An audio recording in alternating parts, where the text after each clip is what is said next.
Welcome to the session on Marxian dialectical method.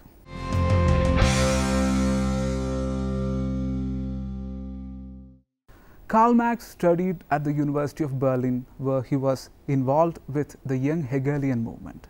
Marx inherited the familiar Hegelian picture of human destiny. History has a movement that in some way mirrors the development of the human soul. Consequently, Marx's account of the process whereby labor finally overcomes its own alienation has obvious parallels with some of the Hegel's arguments. But from the beginning, Marx wished to break with the idealist metaphysics in terms of which Hegelian vision had been expressed. Indeed, just as Engels maintained, Marx's approach stood Hegel, that is his dialectical method, on his feet instead of his head. Thus, the mature Marxian theory represents the progressive movement of history in terms of its synthesis of history, economics and philosophy, which is popularly known as dialectical materialism. Materialism, dialectical and historical. Marxism in its most popular version combines the dialectics of a materialistic philosophy and that of a science of history. The materialistic philosophy derives largely from the works of Friedrich Engels. There are, in Engels' view, contradictions in the material world, not only in thought. Natural phenomena can be properly understood and explained only in a dialectical framework, which he maintained in the Dialectics of Nature, contains three basic laws of universal application. First, the transformation of quantity into quality, so that under certain conditions there is revolutionary leap from a difference in degree to a difference in kind. Secondly, the interpenetration of opposites. And thirdly, the law of the negation, which does not lead back to the starting point, but spirals towards a new synthesis. According to Engels, Marx had rightly preserved Hegel's dialectical method, but based on the above laws, supplied a materialistic basis for it, paving way to a science of history. Hegel had seen history as the development of consciousness. Marx argued that the fundamental things that develop and so bring about the movement of history are not features of consciousness at all, but material forces. The development of consciousness is to be explained in terms of the material reality and does not explain it. Hence, the famous phrase of Engels quoted above, that is, Marx's theory of history sets Hegel on his feet. The Marxian science of history is founded on the outline of the historical method presented in Marx's preface to A Contribution to a Critique of Political Economy, selective readings of the Communist Manifesto, Volume 1 of Das Kapital, and other writings of Marx that were available at the time of his death, and the more general historical and political works of Engels. In tune with Engels' basic laws, Marx's preface sketches a view of society as consisting of an economic foundation, upon which rises a political and legal superstructure, and to which correspond forms of social thought. Thus, the theory of history begins from the distinction between base and superstructure. System of economic relations as the base. The base of all human institutions is that upon which the forms of consciousness are built, and in terms of which institutions and the consciousness which derives from them are to be explained. This base consists for Marx in two parts. First, a system of economic relations. Secondly, certain active productive forces. Let us see what are these productive forces. The existence of any particular system of economic relations is explained in terms of the level of development of the productive forces. These forces consist of labor power and accumulated knowledge. As man's mastery over nature increases, the productive forces will inevitably develop. At each level of development, the particular system of economic relations will be most suited to contain and facilitate their operation. Thus, the existence of any given economic system in terms of its suitability to the productive forces, which were they at a different stage of development, would either not require or else actively destroy it. superstructure and false consciousness. Upon the system of economic relations rises the superstructure of legal and political institutions. These serve to consolidate and protect the economic base and are therefore similarly explicable in terms of their sustaining and protective function. Finally, the political institutions generate their own peculiar ideology. This is the system of beliefs, perceptions, values and prejudices which together consolidate the entire structure and serve both to conceal the changeability and to dignify the actuality of each particular arrangement. This is what collectively called the false consciousness. Dialectics of history. Within the framework set so far, Marx envisages as the fundamental source of social change to be transformations of economic relations which themselves result from the development of productive forces. The major economic arrangements that Marx discusses are primitive communism, slavery, feudalism and capitalism. Labor is portrayed as the human essence and the driving force of history for its evolution through these systems towards the culmination in communism. It is labor which appears in the fictive forms of market value, and it is labor which can be alienated from and restored to itself, determining thereby the happiness and the misery of mankind. In primitive societies, property was held in common. People were not alienated from their labor, but at the same time human productive forces were too poorly developed. The growth of the forces of production led to feudal system of society, in which the serf who was subordinate to the feudal lord had to work on the lord's land rather than on his own land. The vastly greater development of productive forces that took place under the Industrial Revolution resulted in capitalism. And it is under capitalism that labor, which is the human essence for Marx, is abused in the worst way. Marx took over from the political economist David Ricardo the so-called labor theory of value. This explains the exchange value of a commodity in terms of the socially necessary hours of labor required to produce or reproduce it. According to Marx, objectified labor is the predetermined amount for which the capitalist pays. For instance, the workers labor for 12 hours. This is labor as a commodity. The exchange value of this commodity is the amount needed to produce it. That is, the amount needed to keep the worker alive and reproductive. But there is a dual nature to the exchange of labor and capital. The capitalist obtains the worker's labor power for the prescribed period, say 1 day, and can use this labor power to produce as much wealth as he is able to get out of it. This is what Marx means when he says that capital buys living labor. The worker gets a fixed sum regardless of what the capitalist can make out of his labor power. Thus, by exchanging his means of subsistence, which serves to produce his labor power and is therefore the true price of labor for hours of labor in excess of those needed to produce those means, living labor is extorted from the worker. This, according to Marx, leads to the accumulation of surplus.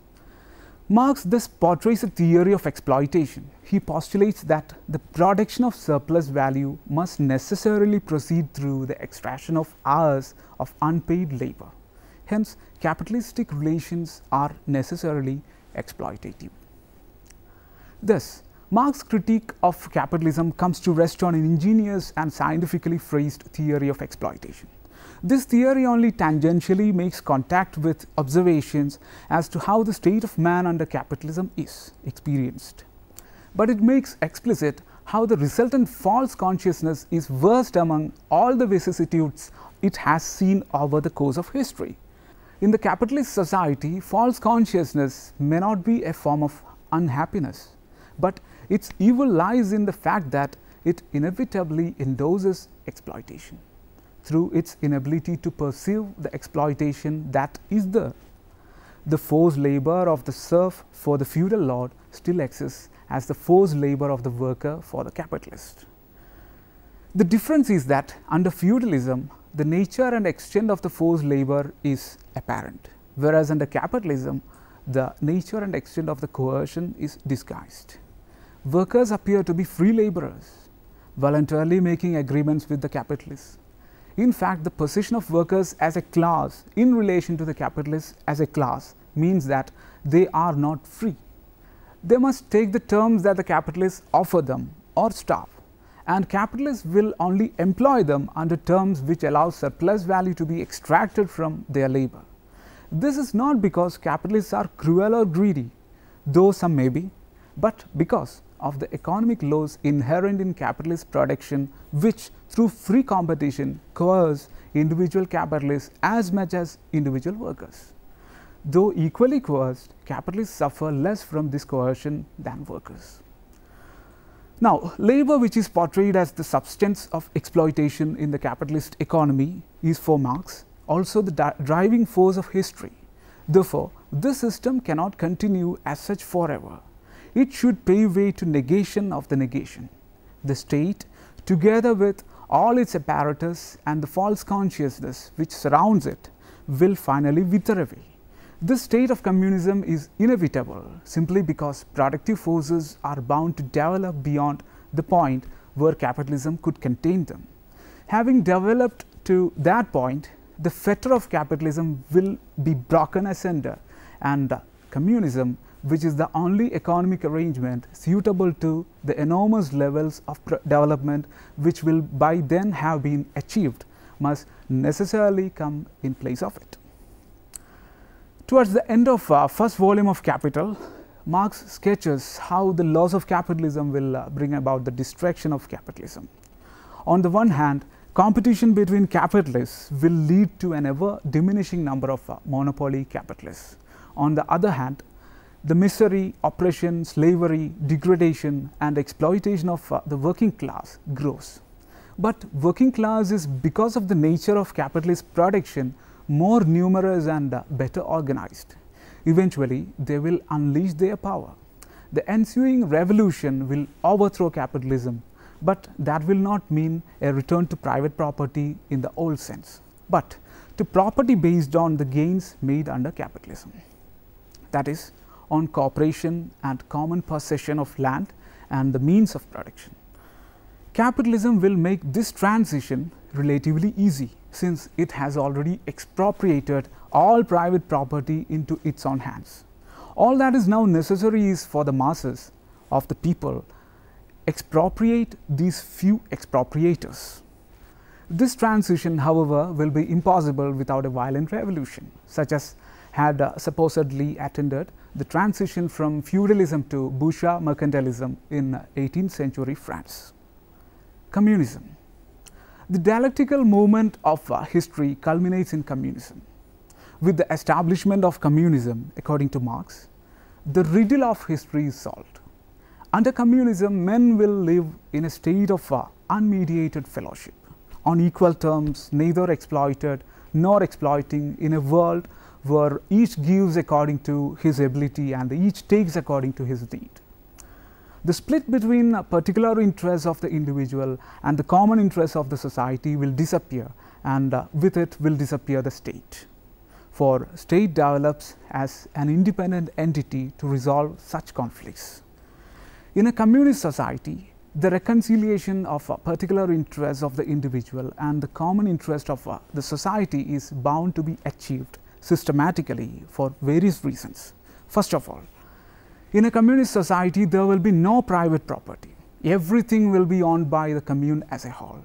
Secondly, the division of labor will not force people into narrow occupational roles. One could, Marx says, hunt in the morning, fish in the afternoon, breed cattle in the evening, criticize after dinner just as one likes, without ever becoming a hunter, a fisherman, a herdsman or a critic.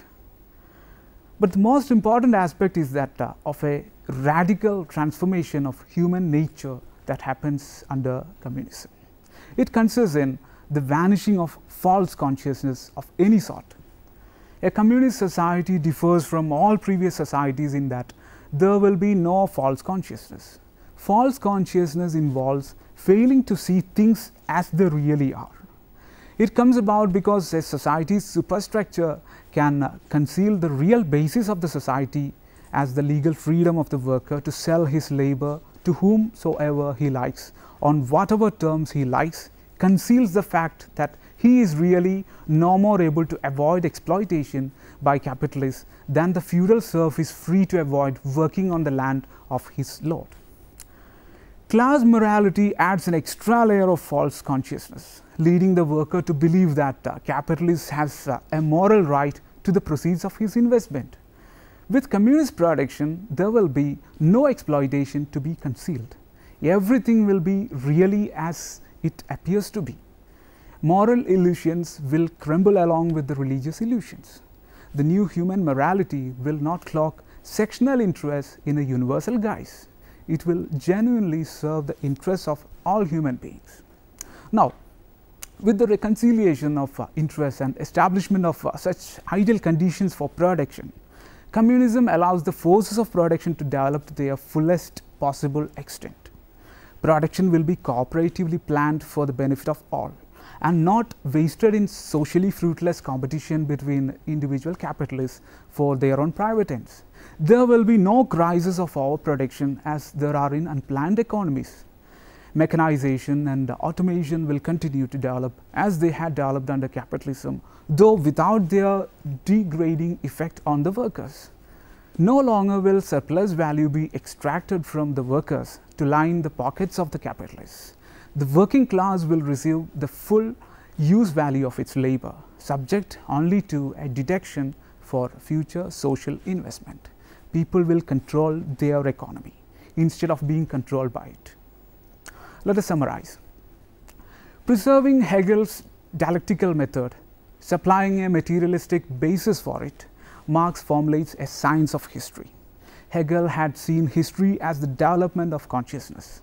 Marx argues that the fundamental things that develop and so bring about the movement of history are not features of consciousness at all, but material forces. The development of consciousness is to be explained in terms of the material reality and does not explain it. In tune with Engels' principles as to the dialectics of material nature, Marx sketches a view of society as consisting of an economic foundation upon which rises a political and legal superstructure and to which correspond forms of social thought.